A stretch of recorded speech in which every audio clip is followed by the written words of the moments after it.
Hello ਦੋਸਤੋ, ਮੈਂ ਹਾਂ ਡਾਕਟਰ ਦਿਨੇਸ਼ ਕੁਮਾਰ ਸ਼ਰਮਾ। ਮੈਂ ਸਰਕਾਰੀ ਮੈਡੀਕਲ ਕਾਲਜ ਅੰਮ੍ਰਿਤਸਰ ਦੇ ENT ਵਿਭਾਗ 'ਚੋਂ ਅਸਿਸਟੈਂਟ ਪ੍ਰੋਫੈਸਰ ਰਿਟਾਇਰ ਹੋਇਆ ਸੀ। ਦੋਸਤੋ, ਤੁਹਾਡਾ ਨਿੱਘਾ ਸਵਾਗਤ ਹੈ health podcast with doctor Dinesh ਵਿੱਚ। ਇਸ ਸੀਰੀਜ਼ ਵਿੱਚ ਅਸੀਂ ਗੱਲ ਕਰਾਂਗੇ ਕੰਨ ਨੱਕ ਦੀਆਂ ਅਤੇ ਸਿਰ ਔਰ ਗਰਦਨ ਦੀ ਬਿਮਾਰੀਆਂ ਬਾਰੇ। ਇਹ ਸੀਰੀਜ਼ ਦਾ ਦੂਸਰਾ ਐਪੀਸੋਡ ਹੈ। ਪਹਿਲੇ ਐਪੀਸੋਡ ਵਿੱਚ ਅਸੀਂ ਗੱਲਬਾਤ ਕੀਤੀ ਸੀ ਸ਼ੂਗਰ ਦੀ ਬਿਮਾਰੀ ਅਤੇ ਕੰਨ ਵਿੱਚ ਹੋਣ ਵਾਲੇ ਦਰਦ ਬਾਰੇ। ਉਸ ਐਪੀਸੋਡ ਨੂੰ ਤੁਹਾਡੇ ਵੱਲੋਂ ਬੜਾ ਭਰਵਾਂ ਹੁੰਗਾਰਾ ਮਿਲਿਆ, ਉਸ ਲਈ ਤੁਹਾਡਾ ਬਹੁਤ ਬਹੁਤ ਸ਼ੁਕਰੀਆ। ਅੱਜ ਅਸੀਂ ਗੱਲ ਕਰਾਂਗੇ ਕੰਨਾਂ ਵਿੱਚ ਘੰਟੀ ਆਵਾਜ਼ ਦੀ ਆਵਾਜ਼ ਸੁਣਨ ਬਾਰੇ। ਇਸ ਨੂੰ ਅਸੀਂ ਟਿਨਾਈਟਸ ਕਹਿੰਦੇ ਹਾਂ। ਕੰਨ ਵਿੱਚ ਇਹ ਆਵਾਜ਼ ਬਿਨਾਂ ਕਿਸੇ ਬਾਹਰੀ ਸਿਗਨਲ ਦੇ ਆਉਂਦੀ ਹੈ। ਇਹ ਆਵਾਜ਼ ਕਈ ਤਰ੍ਹਾਂ ਦੀ ਹੋ ਸਕਦੀ ਹੈ। ਸੀਟੀ ਵਰਗੀ, ਛਾਂ ਵਰਗੀ, ਟਿਕ ਟੋਕ ਘੜੀ ਵਰਗੀ, ਜਾਂ ਦਿਲ ਦੇ ਨਾਲ ਟਕ ਟਕ ਟਕ ਟਕ ਟਕ ਟਕ ਦਿਲ ਦੇ ਧੜਕਣ ਦੇ ਨਾਲ ਸਿੰਕਰੋਨਸ ਨਾਲ ਆਉਂਦੀ ਹੈ ਅਤੇ ਇਸ ਨੂੰ ਅਸੀਂ ਪਲਸੇਟਰੀ ਟਿਨਾਈਟਸ ਕਹਿੰਦੇ ਹਾਂ।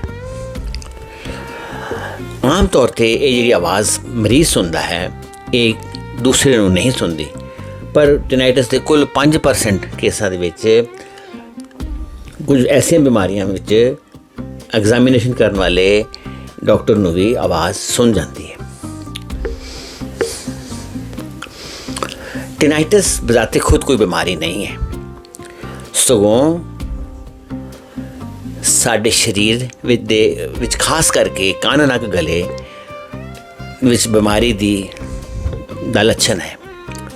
ਜੇ ਕਿਸੇ ਮਰੀਜ਼ ਨੂੰ ਇਹ ਲੱਛਣ ਇੱਕੋ ਕੰਨ ਵਿੱਚ ਹੈ ਤਾਂ ਉਸ ਨੂੰ ਜਲਦੀ ਧਿਆਨ ਦੇਣਾ ਚਾਹੀਦਾ ਹੈ, ਅਤੇ ਕਿਉਂਕਿ ਇਹ ਕਿਸੇ ਖਤਰਨਾਕ ਬਿਮਾਰੀ ਦਾ ਸਿਗਨਲ ਹੋ ਸਕਦਾ ਹੈ।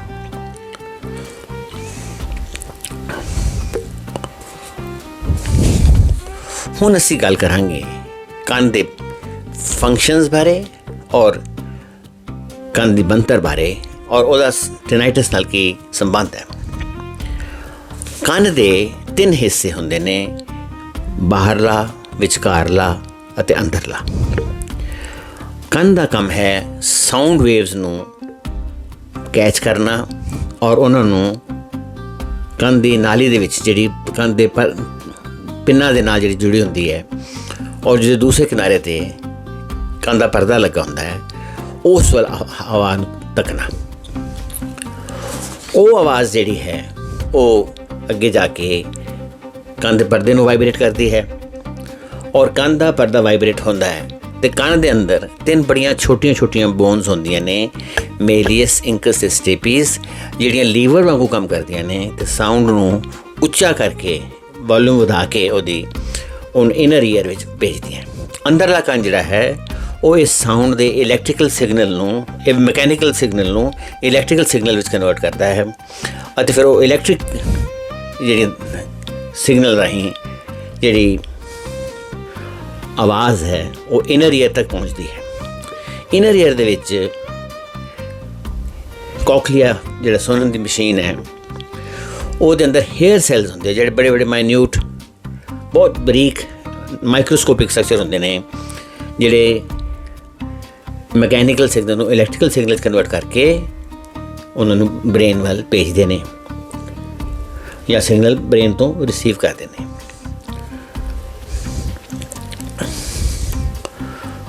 ਸੋ ਕੰਨ ਦੇ 2 ਫੰਕਸ਼ਨ ਨੇ ਮੇਨਲੀ, ਇੱਕ ਆਵਾਜ਼ ਨੂੰ ਸੁਣਨਾ ਔਰ ਦੂਸਰਾ ਬਾਡੀ ਦਾ ਬੈਲੈਂਸ ਮੇਨਟੇਨ ਕਰਨਾ, ਸਾਡੇ ਸਰੀਰ ਦਾ ਬੈਲੈਂਸ ਮੇਨਟੇਨ ਕਰਨਾ। ਜੇ ਸੁਣਨ ਤੋਂ ਭਾਵ ਹੈ ਆਵਾਜ਼ ਨੂੰ ਸੁਣਨਾ, ਆਵਾਜ਼ ਨੂੰ ਸਮਝਣਾ ਵੀ ਕੋਈ ਕੀ ਕਹਿ ਰਿਹਾ ਹੈ, ਸਪੀਚ ਜੇ ਕੋਈ ਦੇ ਰਿਹਾ ਉਸ ਸਪੀਚ ਨੂੰ ਅੰਡਰਸਟੈਂਡ ਕਰਨਾ, ਉਹਨੂੰ ਅਸੀਂ ਡਿਸਕ੍ਰਿਮੀਨੇਸ਼ਨ ਕਹਿੰਦੇ ਹਾਂ। ਔਰ ਤੀਸਰਾ ਉਹ ਜਿਹੜਾ ਕੰਨ ਹੈ ਉਹ ਸਿਰ ਦੇ ਨਾਲ ਰਲ ਕੇ ਸਾਊਂਡ ਨੂੰ ਲੋਕਲਾਈਜ਼ ਕਰਨ ਵਿੱਚ ਵੀ ਮਦਦ ਕਰਦਾ ਹੈ ਕਿ ਆਵਾਜ਼ ਕਿੱਧਰੋਂ ਆ ਰਹੀ ਹੈ, ਖੱਬਿਓਂ, ਸੱਜਿਓਂ, ਉੱਪਰੋਂ, ਥੱਲਿਓਂ। ਸੋ ਸਾਊਂਡ ਦੇ 3 ਫੰਕਸ਼ਨ ਹੋ ਗਏ: ਸਾਊਂਡ ਸੁਣਨਾ, ਸਾਊਂਡ ਸਮਝਣਾ ਅਤੇ ਸਾਊਂਡ ਨੂੰ ਲੋਕਲਾਈਜ਼ ਕਰਨਾ। ਇਹ ਕੰਨ ਦੇ ਫੰਕਸ਼ਨ ਨੇ। ਦੂਸਰਾ ਫੰਕਸ਼ਨ ਹੈ ਕੰਨ ਦਾ ਬੈਲੈਂਸ ਮੇਨਟੇਨ ਕਰਨਾ। ਜਿਵੇਂ ਅਸੀਂ ਸਟ੍ਰੇਟ ਤੁਰ ਰਹੇ ਹਾਂ ਜਾਂ ਅਸੀਂ ਇੱਕ ਲਿਫਟ ਦੇ ਵਿੱਚ ਉੱਪਰੋਂ ਥੱਲੇ ਜਾਂ ਥੱਲੇ ਉੱਪਰ ਆ ਰਹੇ ਹਾਂ ਜਾਂ ਇੱਕ ਕਿਸੇ ਚੱਕਰ 'ਚ ਗੋਲ ਗੋਲ ਘੁੰਮ ਰਹੇ ਹਾਂ, ਇਹਨਾਂ ਸਾਰੀਆਂ ਕੰਡੀਸ਼ਨਸ ਦੇ ਵਿੱਚ ਸਾਡੇ ਬੈਲੈਂਸ ਨੂੰ ਮੇਨਟੇਨ ਰੱਖਣਾ ਉਹ ਕੰਨ ਦਾ ਫੰਕਸ਼ਨ ਹੈ। ਕੰਨ ਦੋ ਹੋਰ ਬਾਡੀ ਦੇ ਹਿੱਸੇਦਾਰਾਂ ਨਾਲ ਰਲ ਕੇ ਬੈਲੈਂਸ ਮੇਨਟੇਨ ਕਰਨ ਵਿੱਚ ਰੋਲ ਪਲੇ ਕਰਦਾ ਹੈ। ਅਸੀਂ ਟਿਨਾਈਟਸ ਦੇ ਬਾਰੇ ਮਨ ਦੇ ਵਿੱਚ ਕਈ ਤਰ੍ਹਾਂ ਦੀ ਧਾਰਨਾਵਾਂ ਬਣਾ ਕੇ ਬੈਠੇ ਹਾਂ ਜਿਹੜੀਆਂ ਗਲਤ ਨੇ ਔਰ ਉਹ ਸਾਡੀ ਬਿਮਾਰੀ ਦੀ ਸਮਝ ਨੂੰ ਖਰਾਬ ਕਰਦੀਆਂ ਔਰ ਅਸੀਂ ਇਲਾਜ ਕਰਾਉਣ ਦੇ ਵਿੱਚ ਕਈ ਵਾਰੀ ਕਾਹਲੋਂ ਕਰ ਸਕਦੇ ਹਾਂ। ਦੋਸਤੋ, ਸਭ ਤੋਂ ਵੱਡੀ ਸਾਡੀ ਜਿਹੜੀ ਗਲਤ ਧਾਰਨਾ ਹੈ ਕਿ ਟਿਨਾਈਟਸ ਇੱਕ ਦੁਰਲਭ ਸ਼ਿਕਾਇਤ ਹੈ। ਇਸ ਤੋਂ ਉਲਟ ਇਹ ਇੱਕ ਬਹੁਤ ਆਮ ਸਮੱਸਿਆ ਹੈ। ਹਰ ਇਨਸਾਨ ਨੇ ਕਦੀ ਨਾ ਕਦੀ ਕੰਨਾਂ ਵਿੱਚ ਘੰਟੀ ਦੀ ਆਵਾਜ਼ ਸੁਣਨ ਦੀ ਸ਼ਿਕਾਇਤ ਜ਼ਰੂਰ ਕੀਤੀ ਹੋਵੇਗੀ। ਅਚਨਚੇਤ ਉੱਚੀ ਆਵਾਜ਼, ਜਿਵੇਂ ਕਿ ਦੀਵਾਲੀ ਵਾਲੇ ਦਿਨ ਹੱਥ ਵਿੱਚ ਅਨਾਰ ਫਟ ਜਾਣਾ ਜਾਂ ਤੁਹਾਡੇ ਕੰਨ ਦੇ ਕੋਲ ਪਟਾਕਾ ਫਟ ਜਾਣਾ ਜਾਂ ਮਿਊਜ਼ਿਕ ਕੰਸਰਟ ਵਿੱਚ ਜਿੱਥੇ ਉੱਚੀ ਉੱਚੀ ਵੱਡੇ ਸਪੀਕਰਸ ਲੱਗੇ ਨੇ ਉਹ ਸੁਣ ਕੇ ਆਉਣਾ ਜਾਂ ਵਰਕ ਪਲੇਸ ਜਿੱਥੇ ਤੁਹਾਡੀ ਬਹੁਤ ਨੋਇਜ਼ ਹੈ, ਬੜੀ ਨੋਇਜ਼ੀ ਵਰਕ ਪਲੇਸ 'ਤੇ ਕੰਮ ਕਰਦੇ ਹੋ, ਉੱਥੇ ਨੋਇਜ਼ ਨੂੰ ਐਕਸਪੋਜ਼ਰ ਹੋ ਜਾਣਾ, ਇਹ ਸਾਰੀਆਂ ਟਿਨਾਈਟਸ ਨੂੰ ਪੈਦਾ ਕਰਦੀਆਂ ਨੇ। ਔਰ ਜਿਹੜੇ ਲੋਕ ਮਿਊਜ਼ਿਕ ਕੰਸਰਟਸ ਵਿੱਚ ਜਾਂਦੇ ਨੇ ਔਰ ਆਪਣੇ ਕੰਨਾਂ 'ਚ ਪ੍ਰੋਟੈਕਸ਼ਨ ਨਹੀਂ ਵਰਤਦੇ ਜਾਂ ਜਿਹੜੇ ਫੈਕਟਰੀਆਂ ਵਿੱਚ ਕੰਮ ਕਰਦੇ ਨੇ ਉਹ ਕੰਨਾਂ ਨੂੰ ਪ੍ਰੋਟੈਕਸ਼ਨ ਨਹੀਂ ਬਚਾਉਂਦੇ ਅਤੇ ਉਹ ਸਾਰੇ ਟਿਨਾਈਟਸ ਮਹਿਸੂਸ ਕਰਦੇ ਨੇ। ਸੋ ਇਹ ਕਹਿਣਾ ਕਿ ਟਿਨਾਈਟਸ ਬੜੀ ਰੇਅਰ ਡਿਜ਼ੀਜ਼ ਹੈ, ਇਹ ਗਲਤੀ ਹੈ। ਕੁਝ ਐਸੇ ਚੀਜ਼ਾਂ ਨੇ ਜਿਹੜੀਆਂ ਤੁਹਾਨੂੰ ਟਿਨਾਈਟਸ ਨੂੰ ਪ੍ਰੋਨ ਕਰਦੀਆਂ ਨੇ।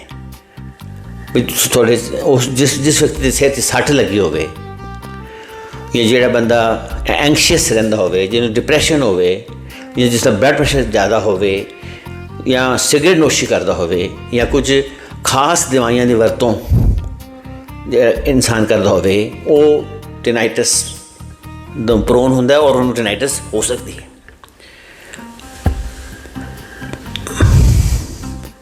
ਤੁਸੀਂ ਸੁਣ ਕੇ ਹੈਰਾਨ ਹੋਵੋਗੇ ਕਿ ਦੁਨੀਆ ਦੇ ਵਿੱਚ ਲਗਭਗ 14 ਤੋਂ 15% ਬਾਲਗ ਅਡਲਟਸ ਕਿਸੇ ਨਾ ਕਿਸੇ ਰੂਪ ਦੇ ਵਿੱਚ ਟਿਨਾਈਟਸ ਅਨੁਭਵ ਕਰਦੇ ਨੇ। ਅਮਰੀਕਾ ਵਿੱਚ ਤਾਂ ਇਹਨਾਂ ਦੀ ਗਿਣਤੀ 11 ਤੋਂ 15% ਔਰ ਕੈਨੇਡਾ ਵਿੱਚ ਲਗਭਗ 23-24% ਹੈ।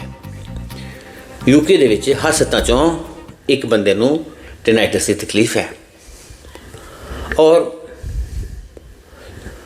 ਦੁਨੀਆ ਭਰ ਦੇ ਵਿੱਚ 2 ਤੋਂ 3% ਲੋਕ ਐਸੀ ਟਿਨਾਈਟਸ ਤੋਂ ਪ੍ਰਭਾਵਿਤ ਨੇ ਜਿਹੜੀ ਉਹਨਾਂ ਦੀ ਰੋਜ਼ਮਰਰਾ ਦੀ ਜ਼ਿੰਦਗੀ ਦੇ ਵਿੱਚ ਉਹਨਾਂ ਦੇ ਕੰਮ ਕਾਰ ਨੂੰ ਇੰਟਰਫੇਅਰ ਕਰਦੀ ਹੈ।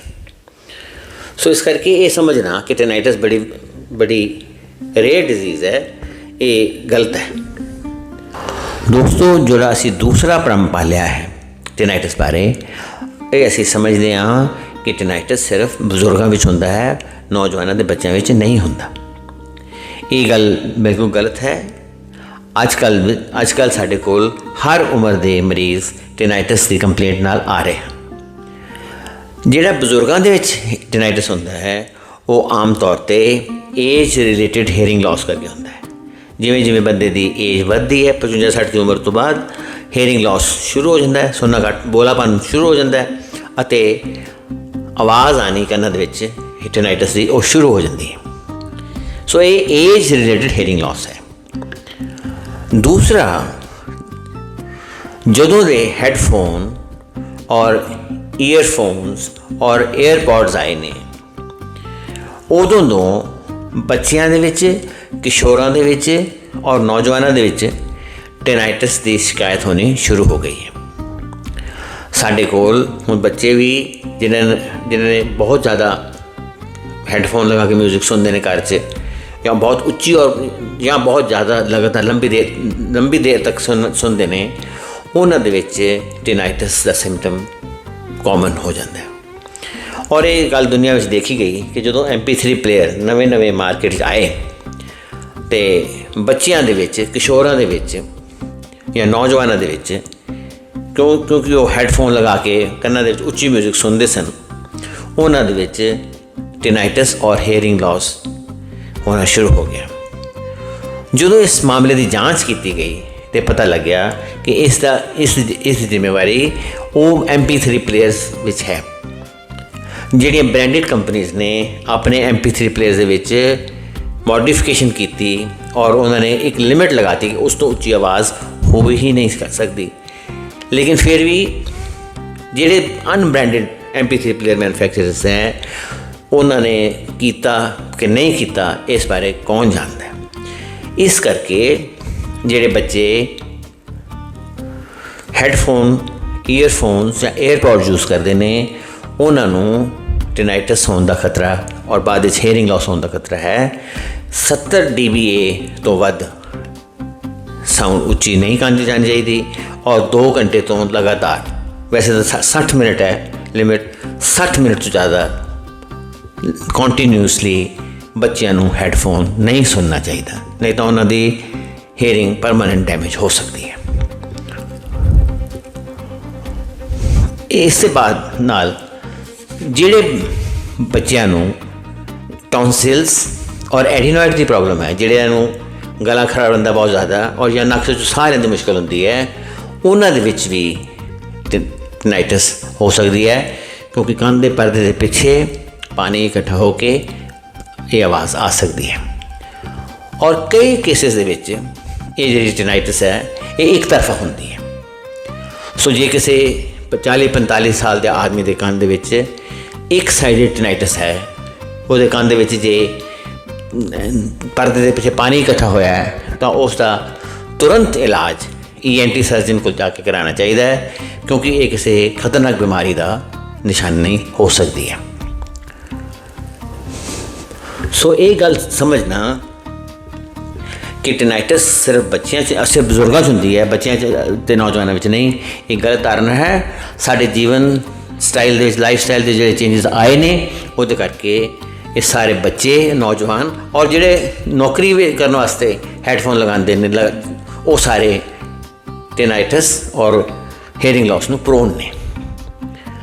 ਤੀਸਰਾ ਜਿਹੜਾ ਵਹਿਮ ਜਿਹੜਾ ਭਰਮ ਅਸੀਂ ਪਾਲਿਆ ਹੋਇਆ ਹੈ ਕਿ ਟਿਨਾਈਟਸ ਥੋੜ੍ਹੀ ਦੇਰ ਰਹਿੰਦੀ ਹੈ ਔਰ ਆਪਣੇ ਆਪ ਠੀਕ ਹੋ ਜਾਂਦੀ ਹੈ।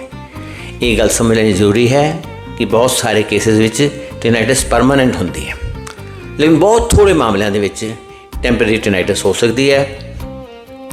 ਜਿਵੇਂ ਟ੍ਰਾਂਜ਼ੀਐਂਟ, ਤੁਸੀਂ ਕਿਸੇ ਨੋਇਜ਼ ਵਾਲੀ ਥਾਂ 'ਤੇ ਗਏ, ਬਾਹਰ ਆ ਗਏ ਔਰ ਥੋੜ੍ਹੀ ਦੇਰ ਕੰਨ 'ਚ ਛਾਂ ਦੀ ਆਵਾਜ਼ ਆਏਗੀ, ਫਿਰ ਠੀਕ ਹੋ ਜਾਏਗੀ।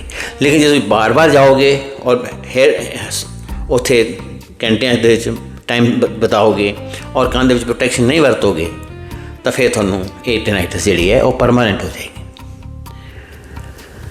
ਚੌਥਾ ਭਰਮ ਅਸੀਂ ਇਹ ਲੋਕਾਂ ਪਾਲਿਆ ਹੈ ਕਿ ਕੁਝ ਗੋਲੀਆਂ ਖਾ ਕੇ ਟਿਨਾਈਟਸ ਠੀਕ ਹੋ ਜਾਏਗੀ।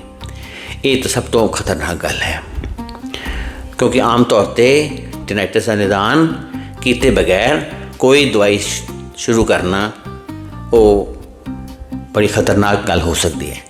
ਸੋ ਜੇ ਕਿਸੇ ਅਡਲਟ ਦੇ 45 ਸਾਲ ਤੋਂ ਵੱਡੀ ਉਮਰ ਦੇ ਬੰਦੇ ਦੇ ਕੰਨ ਦੇ ਵਿੱਚ ਆਵਾਜ਼ ਆਉਂਦੀ ਟਿਨਾਈਟਸ ਦੀ, ਇੱਕ ਸਾਈਡ, ਇਕੱਲੇ ਇੱਕ ਸਾਈਡ ਦੇ ਵਿੱਚ, ਸੱਜੇ ਜਾਂ ਖੱਬੇ, ਔਰ ਉਸ ਦੇ ਵਿੱਚ ਉਹਨੂੰ ਸੁਣਨ ਦੀ ਮੁਸ਼ਕਿਲ ਵੀ ਹੈ, ਤਾਂ ਉਹਦਾ ਤੁਰੰਤ ENT ਸਰਜਨ ਚੈੱਕਅਪ ਕਰਾ ਕੇ ਇਲਾਜ ਹੋਣਾ ਚਾਹੀਦਾ ਹੈ, ਕਿਉਂਕਿ ਇਹ 1 ਸਾਈਡਡ ਟਿਨਾਈਟਸ ਕਿਸੇ ਖਤਰਨਾਕ ਬਿਮਾਰੀ ਦਾ ਲੱਛਣ ਵੀ ਹੋ ਸਕਦੀ ਹੈ। ਜੇ ਮੈਂ ਸਮਰੀ ਕਰਨਾ ਚਾਹਾਂ ਤੁਹਾਡੇ ਇਹ ਸਾਰੀ ਟਾਕ ਦੀ, ਤਾਂ ਪਹਿਲੀ ਗੱਲ ਇਹ ਸਮਝ ਲਓ ਕਿ ਟਿਨਾਈਟਸ ਵਰਗੇ ਗੰਭੀਰ ਵਿਸ਼ੇ ਨੂੰ ਲਾਈਟਲੀ ਨਹੀਂ ਲੈਣਾ ਚਾਹੀਦਾ। ਦੂਸਰਾ, ਟਿਨਾਈਟਸ ਬਜ਼ਾਤੇ ਖੁਦ ਕੋਈ ਬਿਮਾਰੀ ਨਹੀਂ ਹੈ। ਇਹ ਕੰਨ, ਨੱਕ, ਗਲੇ ਦੀ ਜਾਂ ਹੋਰ ਆਲੇ ਦੁਆਲੇ ਏਰੀਏ ਦੀ ਕਿਸੇ ਸਮੱਸਿਆ ਦਾ ਲੱਛਣ ਹੈ। ਇੱਕ ਪਾਸੜ ਟਿਨਾਈਟਸ ਜਿਹੜੀ ਇੱਕ ਕੰਨ ਵਿੱਚ ਹੁੰਦੀ ਹੈ, ਜੇਕਰ ਇਹ ਲੱਛਣ ਸਿਰਫ ਇੱਕ ਕੰਨ ਵਿੱਚ ਹੋਵੇ ਤਾਂ ਇਸ ਨੂੰ ਬਹੁਤ ਗੰਭੀਰਤਾ ਨਾਲ ਲੈਣਾ ਚਾਹੀਦਾ ਹੈ ਅਤੇ ENT ਮਾਹਰ ਤੋਂ ਜਾਂ ਆਡੀਓਲੋਜਿਸਟ ਕੋਲੋਂ ਚੈੱਕਅਪ ਕਰਾਉਣਾ ਚਾਹੀਦਾ ਹੈ। ਟਿਨਾਈਟਸ कोई दुर्लभ समस्या नहीं है, बल्कि बहुत आम है। ये सिर्फ बुजुर्ग ही उन्होंने नहीं, सगों हैडफोन और उच्ची आवाज़ संपर्क में आने वाले नौजवानों के बच्चों को भी ये प्रभावित करती है। कोई भी जादुई गोली इसका पक्का इलाज नहीं है। टेनाइटिस का इलाज निदान तो बाद, डायग्नोसिस तो बाद करना चाहिए है, और इस दे विच मास्किंग या हेयरिंग एड्स या किसी सर्जिकल प्रोसीजर में करना कि नहीं करना, इसका फैसला डॉक्टर करेगा। सो जे ਤੁਹਾਡੇ ਕਿਸੇ ਦੋਸਤ ਨੂੰ, ਕਿਸੇ ਰਿਸ਼ਤੇਦਾਰ ਨੂੰ ਕੰਨ ਦੇ ਵਿੱਚ ਆਵਾਜ਼ ਆਉਂਦੀ ਹੈ ਤਾਂ ਉਹਦਾ ਇਲਾਜ ਆਪਣੇ ਆਪ ਹਿਟ ਐਂਡ ਟ੍ਰਾਇਲ ਨਾਲ ਕਰਨ ਦੀ ਬਜਾਏ ਕਿਸੇ ENT ਸਰਜਨ ਜਾਂ ਕਿਸੇ ਆਡੀਓਲੋਜਿਸਟ ਨੂੰ ਦਿਖਾ ਕੇ ਆਪਣਾ ਇਲਾਜ ਕਰਵਾਓ। ਮੈਨੂੰ ਹੋਪ ਹੈ ਕਿ ਤੁਹਾਨੂੰ ਮੇਰੀ ਇਹ ਗੱਲਬਾਤ ਸਮਝ ਆਈ ਹੋਏਗੀ ਔਰ ਤੁਸੀਂ ਜਾਗਰੂਕ ਹੋ ਜਾਓਗੇ ਔਰ ਆਪਣੀ ਹੀਅਰਿੰਗ ਨੂੰ ਬਚਾ ਕੇ ਰੱਖੋਗੇ ਆਉਂਦੇ ਉਮਰ ਦੇ ਹਿੱਸੇ ਵਾਸਤੇ। ਅਗਲੇ ਪ੍ਰੋਗਰਾਮ ਨਾਲ ਫਿਰ ਮਿਲਾਂਗੇ। तब तक लिए रब रखा। धन्यवाद।